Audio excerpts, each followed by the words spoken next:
presented by Yakult. Yakult पाचन में सुधार और प्रतिरक्षा बढ़ाने में मदद करता है। प्रतिदिन याकुल्ट का सेवन करें। नमस्कार, सौरभ द्विवेदी नाम है हमारा और आप देखना शुरू कर चुके हैं लल्लन टॉप शो। शुरू में आप थोड़ा भाषण देते हैं। इंसान की बुनियादी ज़रूरतें क्या होती हैं? रोटी, कपड़ा और मकान। हम बरसों से सुनते पढ़ते आए हैं, लेकिन अभी देश की राजधानी दिल्ली और इसके आसपास रहने वाले लोगों के लिए बुनियादी ज़रूरत क्या है? साफ हवा। कोर्ट के रास्ते सरकार से ये मांग है कि हमें साफ हवा दे दो। 10 दिन से दिल्ली एनसीआर वालों का धुएं से दम घुट रहा है। प्रदूषण में ज़्यादा कमी नहीं आई है। हर साल अक्टूबर नवंबर में दिल्ली और आसपास के इलाकों में प्रदूषण बढ़ता है और अपराध का ठीकरा पंजाब और हरियाणा के किसानों पर पूरी तरह से मढ़ दिया जाता है। पराली के धुएं को दिल्ली के प्रदूषण के लिए जिम्मेदार माना जाता है। बची कुछ जिम्मेदारी दिवाली के पटाखों पर डाल दी जाती है। लेकिन अब मोदी सरकार ने कह दिया है कि प्रदूषण पराली से ही नहीं हो रहा है, तो फिर क्यों है? क्या है वजह है दिल्ली में प्रदूषण की? अगर पराली छोटी बड़ी वजह है तो बड़ी वजह है क्या है? और आज प्रदूषण पर सुप्रीम कोर्ट ने केजरीवाल सरकार को क्या लताड़ लगाई? इस पर क्या मिथ है, क्या वास्तविकता है, विद्वानों की क्या राय है? लल्लन टॉप शो में विस्तार से बात करेंगे। इसके अलावा भोपाल के रेलवे स्टेशन का नाम क्यों बदला गया, इसका इतिहास और राजनीति, इस पर भी चर्चा होगी। लेकिन सबसे पहले दिन का वीडियो। हम जो मानुष के लिए आছি আমরা মানুষকে নিয়ে থাকি। কোন এমএলএ, কোন অঞ্চল প্রেসিডেন্ট, কোন ব্লক প্রেসিডেন্ট, কোন বুথ প্রেসিডেন্ট কেউ কি সত্যি করে? বলুন না দাদি, বলুন। যত নম্বর বুথে দুর্নীতি হয় বলুন। যদি আপনারা ভাবেন যে দুর্নীতি হয়, আপনারা দাঁড়িয়ে বলতে পারেন, কথা দিচ্ছি শুনিয়ে দেবো। কারণ জানি দলটা আমাদের চেয়েও আমরা বেশি পরিশ্রম করে। দলটাকে আপনারা ধরে রেখেছেন, দলের কাজকর্ম আপনারা করেন। वीडियो में ममता बनर्जी की पार्टी तृणमूल कांग्रेस के बड़े नेता बीरभूम के जिलाध्यक्ष अनुब्रत मंडल उर्फ केष्टदा कह रहे हैं, हम जनता के साथ रहने वाले लोग हैं। अब आप सवाल कर सकते हैं कि आपने 2013 में ऐसा क्यों किया था, 2018 में ऐसा क्यों किया? आपका सवाल ठीक है, हमसे गलती हुई थी, लेकिन इस बार म्यूनसिपैलिटी में भी वोट होगा और पंचायत में भी वोट होगा। ममता बनर्जी कहती हैं लोग एक बार गलती कर सकते हैं, बार बार नहीं। 2013 और 18 में हमसे बड़ी भूल हुई, लेकिन अब हम ऐसा नहीं करेंगे, लोगों के बीच जाएंगे, उनसे राय लेंगे। 2013 और 2018 में ऐसा क्या हुआ था जिसका इशारा ये नेताजी कर रहे हैं? बंगाल में पंचायत चुनाव हुए थे, बड़ी संख्या में हिंसक घटनाएं हुई थी, और बीरभूम जिला जहां अनुब्रत मंडल की रिट चलती है, वहां आधे से ज़्यादा सीटों पर दूसरे दलों के प्रत्याशी नामांकन नहीं कर पाए थे। विपक्षी दलों ने कहा अनुब्रत का खौफ है।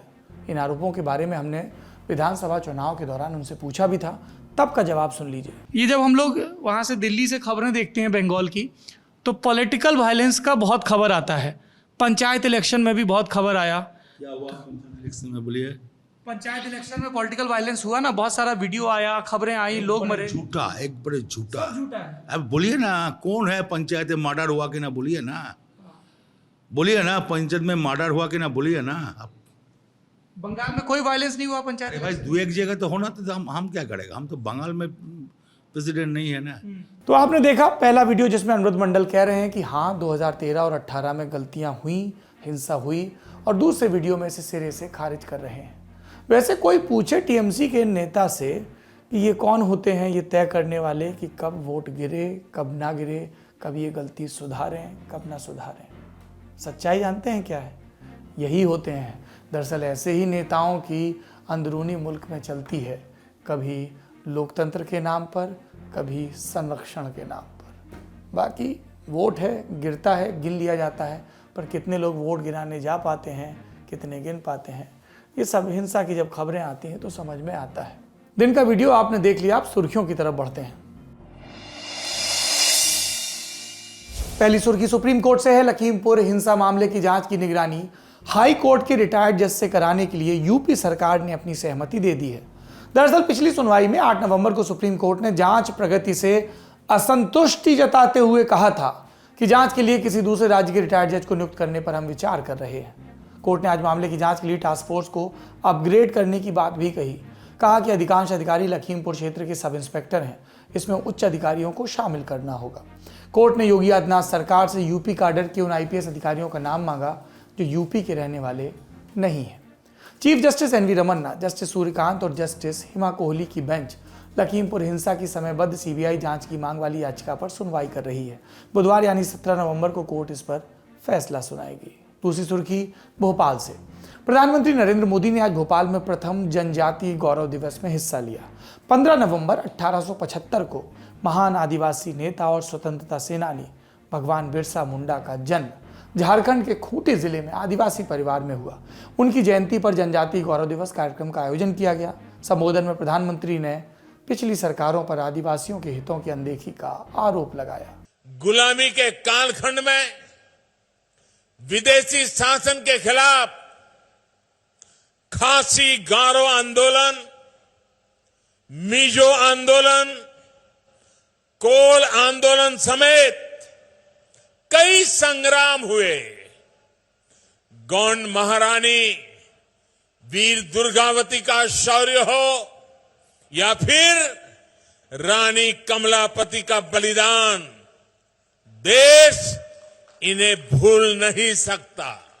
प्रधानमंत्री मोदी ने भोपाल में आज रानी कमलापति रेलवे स्टेशन का उद्घाटन भी किया। 116 साल पुराने इस रेलवे स्टेशन को पहले शाहपुर के नाम से जाना जाता था। साल 1979 में स्टेशन का विस्तार हुआ तो भोपाल के नवाब हबीब मियां ने जमीन दान में दी, जिसके बाद स्टेशन का नाम बदलकर हबीबगंज कर दिया गया। अब 42 साल बाद इसका रीडेवलपमेंट हुआ तो नाम बदलकर रानी कमलापति कर दिया गया। 16वीं सदी में करीब 750 गांवों को मिलाकर गिन्नौरगढ़ राज्य बनाया गया था। रानी कमलापति यहाँ के गोंड राजा निजाम शाह की पत्नी थी। निजाम शाह ने 1702 में एक महल बनवाया था जिसे भोपाल में रानी कमलापति महल के नाम से जाना जाता है। अफगान सरदार दोस्त मोहम्मद खान के साथ हुई लड़ाई में बेटे नवल शाह के मारे जाने के बाद रानी कमलापति ने जल समाधि ली थी। आज इस स्टेशन का उद्घाटन करते हुए प्रधानमंत्री ने कहा, सिर्फ कायाकल्प नहीं हुआ है बल्कि रानी कमलापति का नाम जोड़ने से महत्व बढ़ गया है। भारत कैसे बदल रहा है, आगे बढ़ रहा है, इसका उत्तम उदाहरण भारतीय रेल है। देश का पहला पीपीपी मॉडल आधारित रेलवे स्टेशन देश को समर्पित किया गया है। जो सुविधाएं कभी एयरपोर्ट में मिला करती थी वो आज रेलवे स्टेशन में मिल रही है। वीआईपी कल्चर से ईपीआई यानी every person is important, EPI की तरफ ट्रांसफॉर्मेशन का यही मॉडल है। तीसरी सुर्खी उत्तराखंड से है, नैनीताल, जहां केंद्रीय मंत्री सलमान खुर्शीद की किताब सनराइज ओवर अयोध्या पर जारी विवाद से जुड़ा एक प्रसंग हुआ। खुर्शीद ने फेसबुक पर तस्वीर और वीडियो शेयर कर कहा कि नैनीताल स्थित मेरे घर पर तोड़फोड़ और आगजनी हुई। खुर्शीद ने अपने फेसबुक अकाउंट पर यह भी लिखा, क्या मैं अब भी गलत हूँ? क्या ये हिंदुत्व हो सकता है? दरअसल खुर्शीद ने अपनी किताब सनराइज ओवर अयोध्या में हिंदुत्व के राजनीतिक रूप को आईएसआईएस और बोको हरम जैसे आतंकवादी संगठनों के समतुल्य बताया था, जिस पर बीजेपी ने आपत्ति दर्ज की थी और कांग्रेस पार्टी पर हिंदुत्व को बदनाम करने का आरोप लगाया था। खुर्शीद ने सफाई में कहा था कि उन्होंने हिंदू धर्म की तारीफ की है। बीजेपी समर्थक धर्म का दुरुपयोग करते हैं, इसलिए वे उन्हीं की तरह हैं जो इस्लाम का दुरुपयोग करते हैं। शो में आखिरी सुर्खी उन हस्तियों के बारे में जिनका देहांत हो गया। इस सूची में पहला नाम है हिंदी की मशहूर लेखिका मन्नू भंडारी का। 90 बरस की थी, पिछले कुछ दिनों से बीमार चल रही थी। हरियाणा के एक अस्पताल में उन्होंने आखिरी सांस ली। मन्नू भंडारी, जिनके आपका बंटी पर कई चर्चित काम हुए, कई कोर्सेज का हिस्सा है। यही बात उनके उपन्यास, राजनीतिक उपन्यास महाभोज के लिए भी कही जाती है। उनकी कहानियों पर फिल्में भी बनी, जैसे रजनीगंधा, जो काफ़ी मशहूर फिल्म है। एक शानदार प्रयोग भी किया मन्नू भंडारी और उनके संपादक और कहानीकार पति राजेंद्र यादव ने। दोनों लोगों ने एक उपन्यास लिखा था जिसका एक चैप्टर मन्नू लिखती थी और एक चैप्टर राजेंद्र। इस उपन्यास का नाम था 1 इंच मुस्कान। हम मन्नू भंडारी को प्रणाम करते हैं अंतिम, और उम्मीद करते हैं कि हिंदी के पाठक लगातार उनके लिखे से संवाद करते रहेंगे। उनके पाठकों के लिए एक ज़रूरी सूचना भी है। मन्नू भंडारी का अंतिम संस्कार कल 12:30 बजे दिल्ली के लोधी रोड शमशान घाट पर होगा। एक दुखद खबर पुणे से भी आई। प्रसिद्ध लेखक और इतिहासकार बलवंत मोरेश्वर पुरंदरे का लंबी बीमारी के बाद आज निधन हो गया। उनकी उम्र 99 साल थी।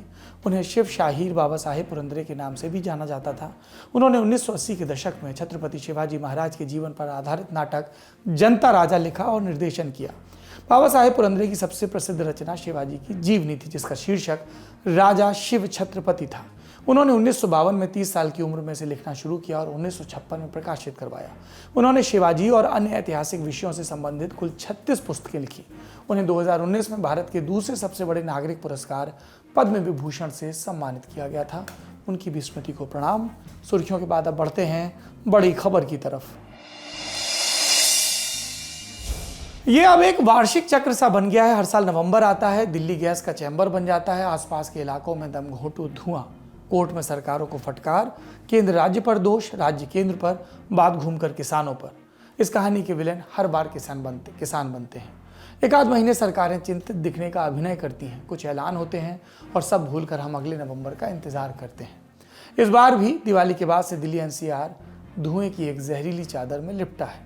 दिवाली को 10 दिन बीत गए, पर धुएं वाली चादर अब भी ज्यादा पतली नहीं हुई। हवा में कोई खास सुधार नहीं हुआ। लेकिन हम हैं कि हमेशा की तरह उम्मीद पालते हैं कि सरकारें कुछ करेंगी, पर प्रदूषण से निपटने की बात तो दूर, केंद्र और दिल्ली सरकार इतनी सी बात पर भी सहमति नहीं बना पाए कि प्रदूषण की बड़ी वजह क्या है। दिल्ली सरकार का कहना है कि हम क्या करें, प्रदूषण किसानों के पराली जलाने से होता है, और केंद्र कह रहा है पराली जलाना तो प्रदूषण की वजह है ही नहीं। सुप्रीम कोर्ट में मोदी सरकार ने ये बात आज कही। तो अब बात यह आती है कि पराली जलाने से अगर प्रदूषण नहीं बढ़ रहा तो फिर अक्टूबर नवंबर में दिल्ली की हवा को क्या हो जाता है। बरसों से सबसे ज़्यादा हंगामा पराली जलाने पर हुआ, और ये भी सही बात है कि जब पराली जलाई जाती है उस दौरान दिल्ली में प्रदूषण बढ़ता है। पराली आप जानते हैं ना, किसान जब धान या गेहूं की कटाई करता है तो फसल का जो हिस्सा जो ठूंठ ज़मीन पर रह जाता है उसे पराली कहते हैं। हरियाणा और पंजाब में किसान ज़्यादातर मशीन से कटाई करता है, इसलिए खेत में लगभग 1 फीट की पराली रह जाती है। फिर अगली फसल बोने के लिए पराली से खेत खाली करना पड़ता है, और इसका किसान शॉर्टकट अपनाते हैं कि जला दो। इस साल में 2 बार होता है, अक्टूबर नवंबर में धान की कटाई के बाद और गर्मियों में गेहूं की कटाई के बाद। और पराली जलाने के धुएं को ही दिल्ली में प्रदूषण की बड़ी वजह माना जाता है। आप कहेंगे कि फिर गेहूं की पराली से क्यों नहीं होता, क्योंकि तब गर्मी ज़्यादा होती है, हवा गर्म होकर ऊपर उठ जाती है, हवा तेज़ चल रही होती है। लेकिन धान की पराली के जलने के बाद ऐसा नहीं होता है, प्रदूषण ठहर जाता है। और अब उस पर केंद्र सरकार का ये बयान आया। तो सवाल ये उठता है कि फिर पराली से ज़्यादा धुआं दिल्ली की हवा में कहाँ से आता है। ये समझने की बात है। Centre for science and environment, short में CSE, इस संस्था ने दिल्ली के वायु प्रदूषण का अध्ययन किया। 24 अक्टूबर से लेकर 8 नवंबर के बीच दिल्ली की हवा में कहाँ से कितना प्रदूषण आया, इस डेटा का पूरा विश्लेषण। अब आप पूछेंगे पता कैसे लगता है कि किधर से कितना धुआं आया। इसका डेटा जुटाया जाता है Indian institute of tropical metrology Pune में, और ये पृथ्वी विज्ञान मंत्रालय के अधीन आता है। 2018-19 में इसने air quality early warning system भी तैयार किया था। इस सिस्टम से पता चल जाता है कि आने वाले 10 दिनों में हवा में कितना प्रदूषण रह सकता है। इसी संस्था ने फिर डिसीजन सपोर्ट सिस्टम यानी DSS भी तैयार किया। ये क्या होता है? इसके जरिए हर घंटे प्रदूषण के बड़े स्रोतों की मॉनिटरिंग होती है। दिल्ली में प्रदूषण बढ़ाने वाले 8 स्रोतों की मॉनिटरिंग होती है। कौन कौन से हैं इसमें? अहम वाहन, ये जो गाड़ियाँ चलती हैं, इंडस्ट्री, कंस्ट्रक्शन साइट, ये अहम है। इसके अलावा दिल्ली के आसपास के 19 जिलों से कैसी हवा आ रही है, इसका अध्ययन भी होता है। तो हम बात कर रहे थे डेटा की। 24 अक्टूबर से 8 नवंबर तक का डेटा जो centre for science and environment की टीम ने स्टडी किया, और ये पाया कि दिल्ली के प्रदूषण में आधी हिस्सेदारी वाहनों की है, यानी 50% के करीब। ये जो डीजल से, पेट्रोल से गाड़ियाँ चलती हैं उसका धुआं। दूसरे नंबर पर घरों से होने वाला प्रदूषण है, करीब 12.5 से 13.5%। फिर नंबर आता है इंडस्ट्रीज के पॉल्यूशन का, 9.9 से 13.7% की हिस्सेदारी। कंस्ट्रक्शन का जो वर्क है, सीमेंट और रेत, तो ये सब, रेत तो नहीं, सीमेंट और धूल उड़ते हैं वो सब, इसका हिस्सा है 6.7 से 7.9 के बीच। और पराली जलाने से प्रदूषण हुआ सिर्फ 4.6% से 4.9% तक, यानी 5% से कम। इस रिसर्च को और बेहतर समझने के लिए हमने CSE की साइंटिस्ट अनुमिता रॉय चौधरी से बात की, जो इस टीम का हिस्सा थी। इसमें चौंकाने देने वाली कोई बात नहीं है, क्योंकि अगर आप दिल्ली में जो कदम ऑलरेडी लिए जा चुके हैं, अगर आप देखें तो दिल्ली में तो सारे कोयले में चलने वाले पावर प्लांट्स तो बंद हो चुके हैं। जो लीगल इंडस्ट्रीज है वहां पे नेचुरल गैस आ गया है।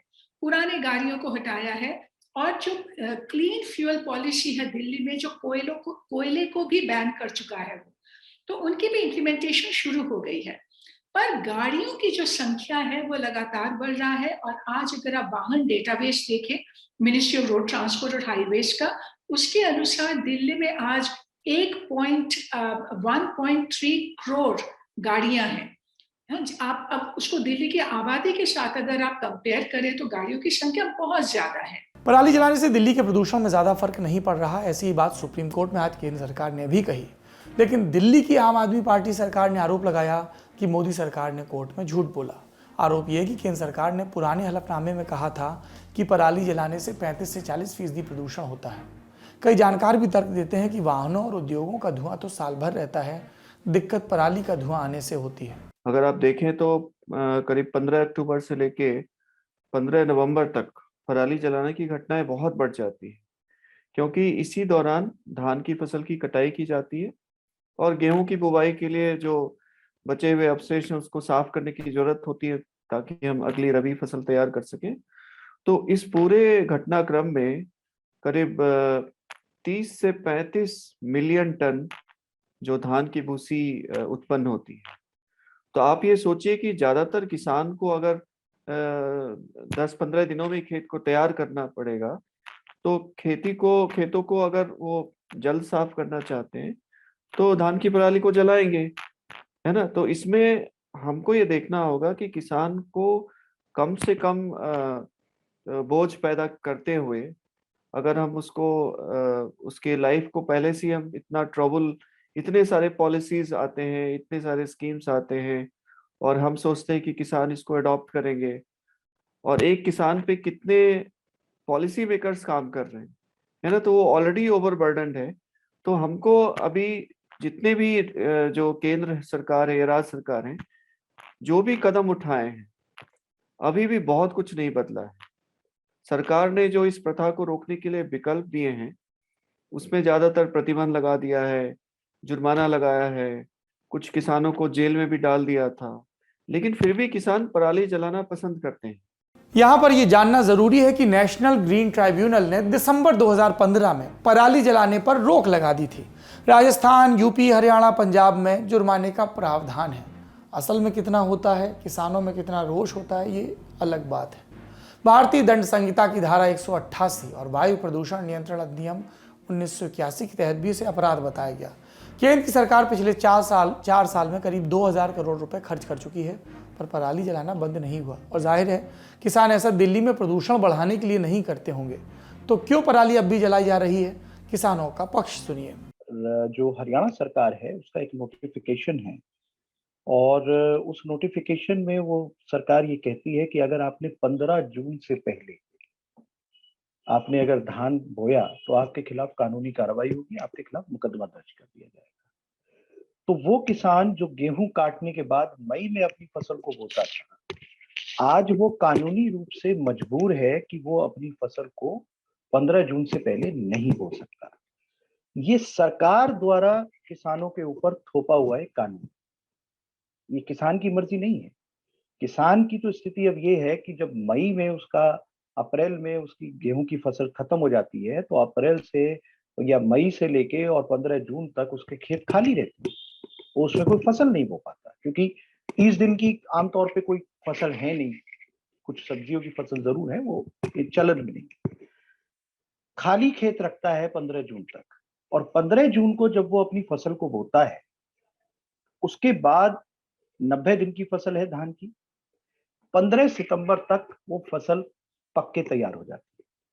और फसल जब पक के तैयार होती है, अब एक और प्रैक्टिकल दिक्कत ये है किसान के सामने कि जो हरियाणा सरकार है या बाकी जो सरकारें हैं स्टेट राज्यों की, वो धान की खरीदी शुरू करते हैं 2 अक्टूबर से। तो 15 से जो 20 दिन का जो बीच में जो ये गैप है, ये ऐसा गैप है कि अगर किसान की फसल उसने 15 सितंबर तक काट ली और मंडी में उसकी खरीदारी नहीं हुई, तो फर्दर उसका जो वजन है वो घट जाएगा और उसका मॉइस्चर कंटेंट घट जाएगा, जिससे लगभग 15 से 20% का फर्दर नुकसान किसान को हो जाएगा उसकी कमाई के ऊपर। तो अब उसकी मजबूरी है कि वो अपनी जो फसल की कटाई है वो तब शुरू करे जब सरकार जो है वो मंडियों में खरीद शुरू करे। इस साल हमने देखा कि हरियाणा सरकार ने 2 अक्टूबर की बजाय जो मंडी है वो 11 अक्टूबर को उन्होंने शुरुआत करी, तो फर्दर वो सेशन डिले हो गया। तो ये जो डिले है क्रॉप का, ये किसान की मर्जी नहीं है, ये सरकारों का आदेश है। ये सरकार को, समाज को, मीडिया को ये बात पूरी तरह से स्पष्ट रूप से समझ लेनी चाहिए कि ये किसानों का दोष नहीं है कि वो अपनी जो फसल है वो लेट बो रहे हैं, बल्कि ये हमारी सरकारों का आदेश है किसानों को। अलग अलग राज्यों में अलग अलग तरीके से फसल का प्रबंधन होता है। जैसे कि मिसाल के तौर पर हरियाणा और पंजाब, ये जो पराली की जो सिचुएशन है, ये इन 2 राज्यों में ज्यादा विकराल है। विकराल इन द सेंस क्योंकि वहां पे जो फसल की जो कटाई है वो रीपर हार्वेस्टर से होती है। रीपर हार्वेस्टर एक ऐसी मशीन है जो खड़ी हुई फसल को, जो ऊपर जो बाल होती है, चाहे वो गेहूं की बाल है या धान की बाल है, उसको काट देता है, और नीचे का जो स्ट्रॉ है जिसको हम पराली बोलते हैं, वो खेत में खड़ा रहता है लगभग 1 फीट का, 2 फीट का। और उसके बाद फिर उस रीपर से एक अलग जो रीपर बाइंडर होता है, उससे वो फिर उसको काटते हैं और तब जाके आप उसका प्रबंधन करते हैं। लेकिन जो रीपर बाइंडर्स होते हैं वो हर किसान के पास उपलब्ध नहीं है। नतीजा ये होता है कि कुछ किसान एक आसान तरीका निकालते हैं, या ये कह लीजिए कि जो पहले से और पुराने टाइम से काफी लंबे समय से प्रैक्टिस चली जा रही है, कि वो खड़े खेत में आग लगा देते हैं, उसमें उनकी कॉस्ट बहुत ज्यादा नहीं आती। हालांकि उससे किसानों के जो जमीन में जो बहुत पोषक तत्व हैं वो भी मारे जाते हैं, बड़ा नुकसान किसान को उसका होता है, लेकिन किसान के पास बहुत ज्यादा विकल्प नहीं। सरकार की योजनाएं बहुत लेट शुरू हुई हैं, और जब से रीपर्स पे और बाकी इस तरह के जो एग्रीकल्चर इक्विपमेंट्स हैं, इनके ऊपर सब्सिडी आई है, प्रोत्साहन आया है, तब से हमने देखा है कि जो पराली का जो केसेस हैं उनमें जबरदस्त तरीके से उसमें घटौती हुई है। तो पराली जलाने के पीछे किसानों की अपनी वजह है। किसान ऐसा ना करें, इसके लिए सरकार को अपनी कोशिश में भी 2 कदम आगे बढ़ना पड़ेगा। लेकिन बकौल केंद्र सरकार, पराली तो प्रदूषण की मुख्य वजह है ही नहीं। वाहन और उद्योग जैसे बड़े कारक हैं, पर ये ऐसे कारक हैं जिनसे साल भर प्रदूषण होता है। दिल्ली में कोयला वाले प्लांट बंद कर दिए गए, सीएनजी वाले वाहनों को बढ़ावा दिया गया, पर अक्टूबर नवंबर में प्रदूषण फिर भी बढ़ जाता है। इसकी एक अहम वजह तो ये है कि अक्टूबर नवंबर में हवा की वेलोसिटी कम हो जाती है, यानी हवा बहना रुक जाती है, कम हो जाती है, धीमी बहती है।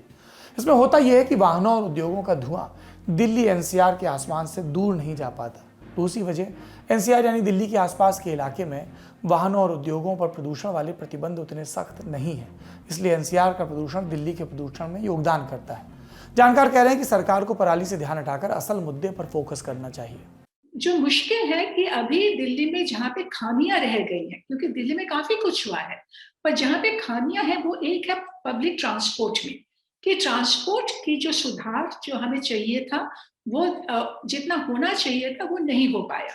उसके साथ साथ पैदल यात्री, साइकिल यात्री, उनके लिए जो सुविधाएं बनानी थी वो नहीं बना।